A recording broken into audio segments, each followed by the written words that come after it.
Yo, hey, how are you doing? This is Kim Reads Urantia, and of course, you know it. I'm going to read to you from the Urantia book.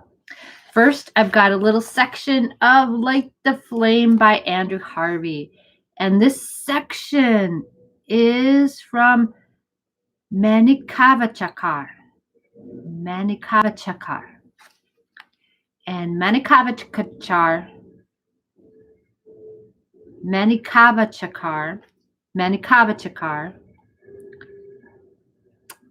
was born in southern India in the 800s. He lived in the 800s AD there, and he's considered a saint there and a poet. Okay, so this is interesting. Let's do it. Okay. I am unreal. My heart is unreal. My devotion is unreal. Sinner as I am, I can attain thee if I but cry for thee. O sweet Lord, O honey, O clear juice of the sugar cane, be gracious that I may reach thee. Wow. Okay, so I am unreal. That's so huge. This is about sincerity. You know,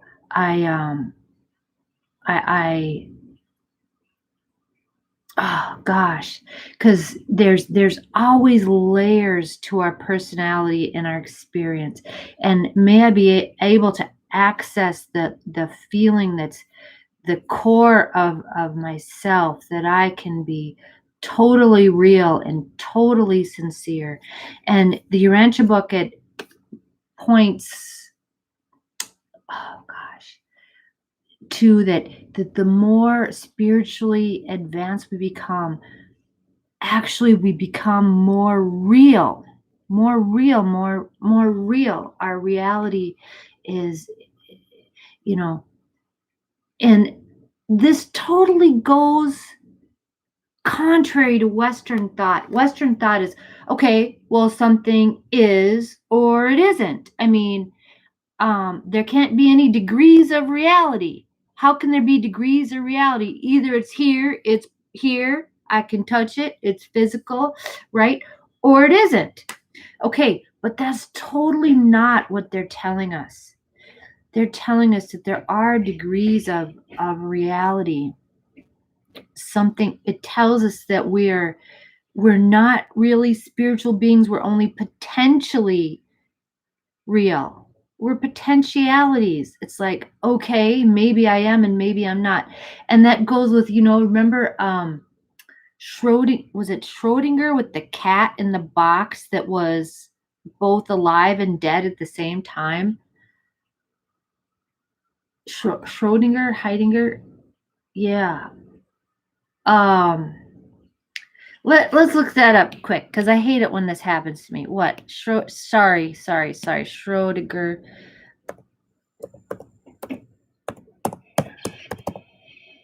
Schrodinger's cat. Yeah.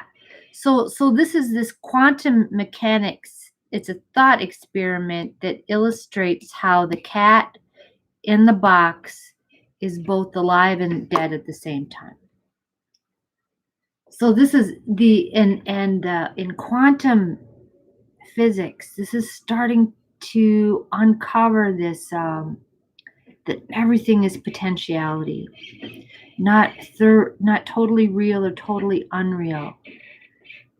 So that's fascinating. Okay, there's also here, so I cry to be a real person. I want to be real.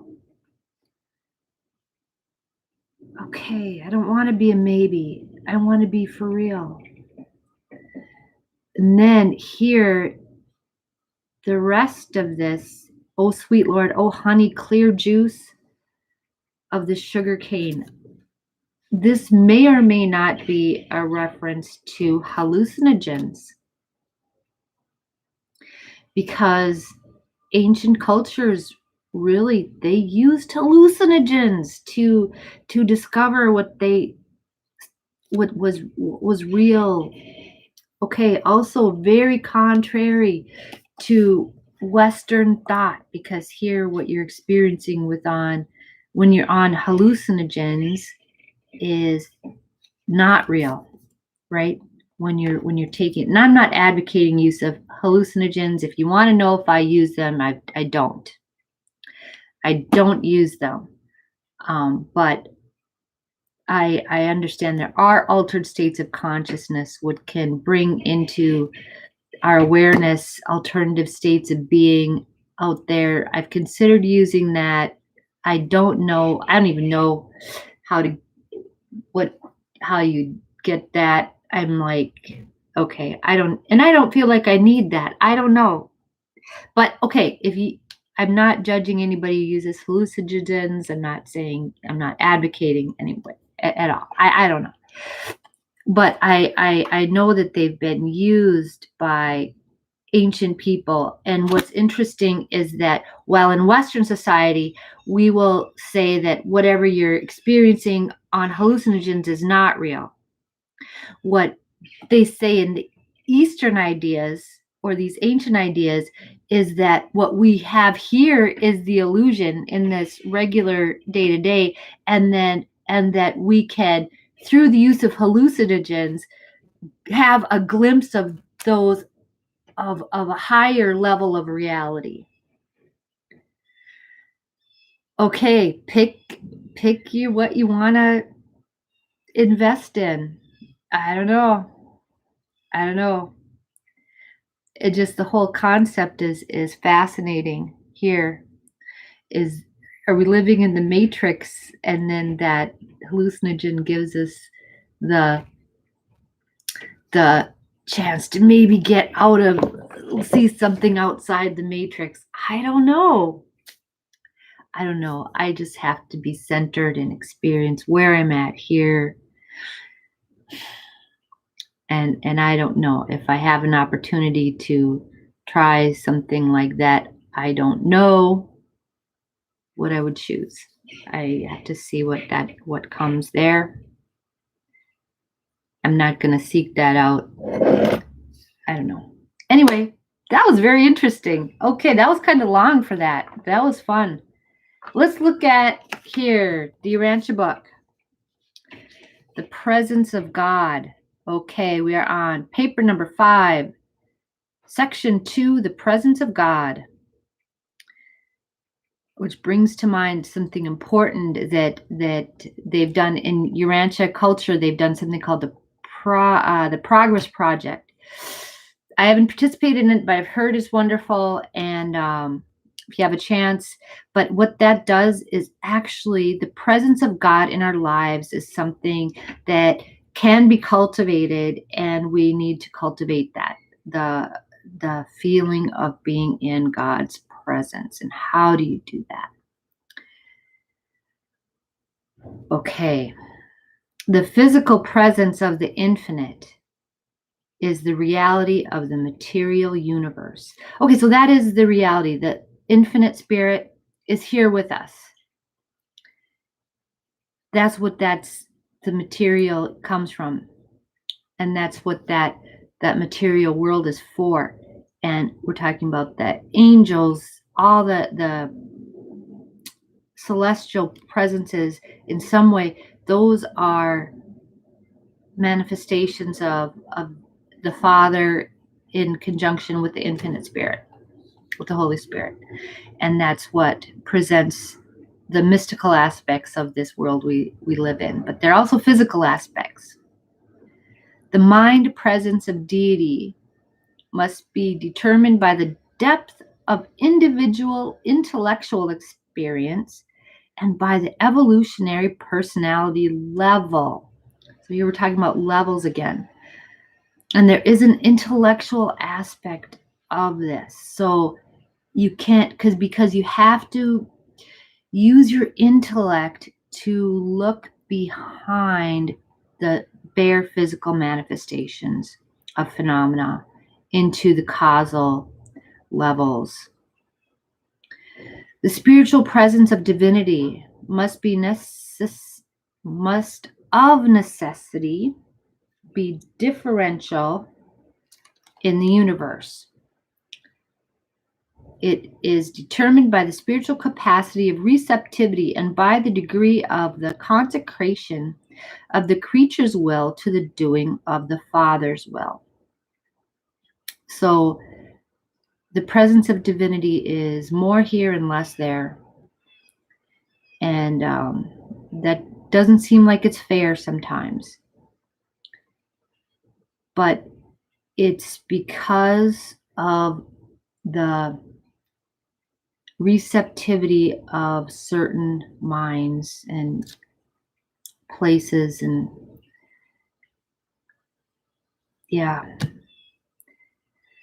it is determined by the spiritual capacity of receptivity and by the degree of consecration. Okay, God lives in every one of his spirit-born sons.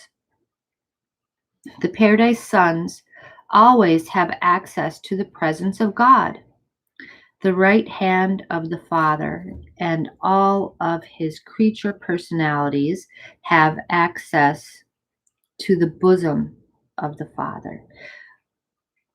Okay, so, the paradise sons always have access to the presence of God. The presence of God, I think this is identifying the presence of God as the right hand of the Father. So what we do, what we use. And the creature personalities. Personality is the bosom of the Father, the heart of the Father. So what we are and what we do.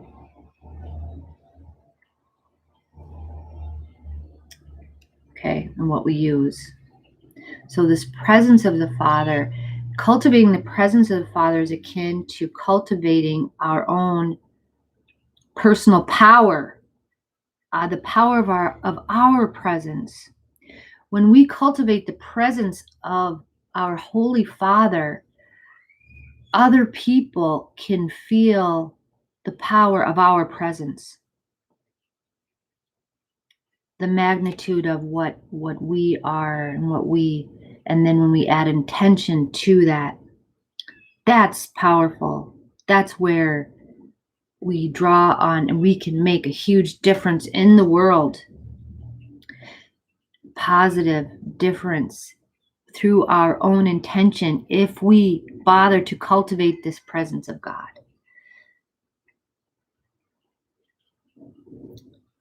All right. This reference refers to the personality circuit, wherever, and however contacted, or otherwise entails personal self-conscious contact and communion with the Universal Father, whether at the central abode or at some other designated place, as on one of the 7 sacred spheres of paradise. Okay, so my personality is that my identity, my being is held sacred in the heart of the Father.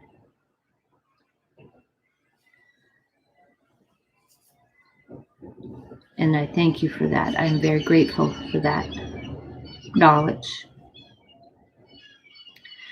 The divine presence cannot, however, be discovered anywhere in nature or even in the lives of God-knowing mortals so fully and so certainly as in your attempted communion with the indwelling mystery monitor, the Paradise Thought Adjuster.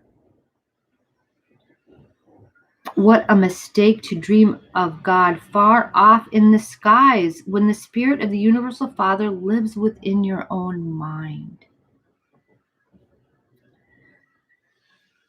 Okay, so that's where communion with the Father is.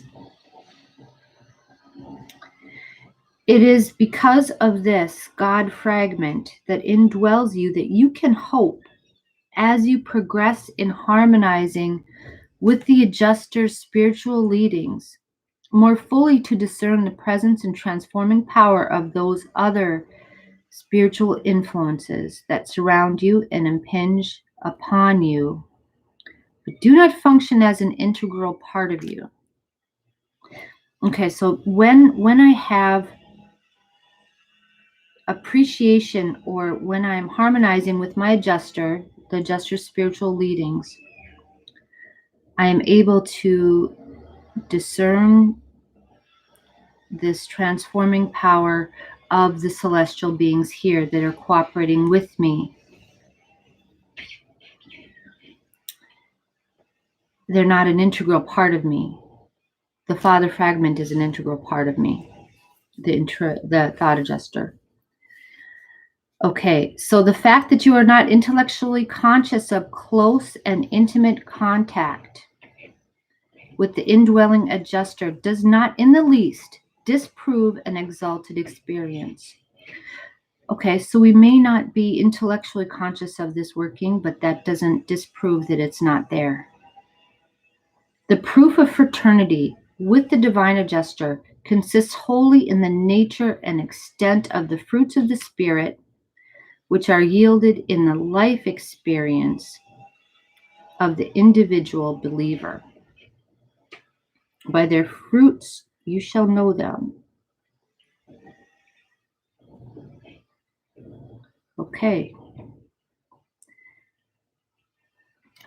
It is exceedingly difficult for the meagerly spiritualized material mind of mortal man to experience marked consciousness of the spirit activities of such divine entities as the Paradise Adjusters. As the soul of joint mind and adjuster creation becomes increasingly existent, there also evolves a new phase of soul consciousness, which is capable of experiencing the presence and of recognizing the spirit leadings and other supermaterial activities of the mystery monitors. So this part of myself, I'm not aware of it always, because it's gradually forming. It's coming into existence as I increasingly spiritualize cultivate that awareness of the presence of God. Okay, so don't worry if you're not cognizant of these things. This is something that is emerging very gradually, very subtly.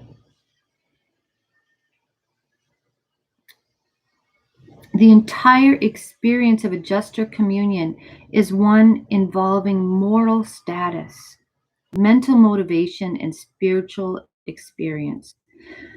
The selfization of such an achievement is mainly, though not exclusively, limited to the realms of soul consciousness. But the proofs are forthcoming and abundant in the manifestation of the fruits of the Spirit in the lives of all such inner spirit contactors. Okay. So this is deep in our soul consciousness. I'm going to read that as like our subconscious. Okay. The proofs of this is forthcoming in the fruits of the Spirit. So if you're experiencing, as a result of these efforts to cultivate this presence of God, if you're experiencing a greater peace of mind and more personal power and efficacy, I would say, in your personal relationships, if you're able to,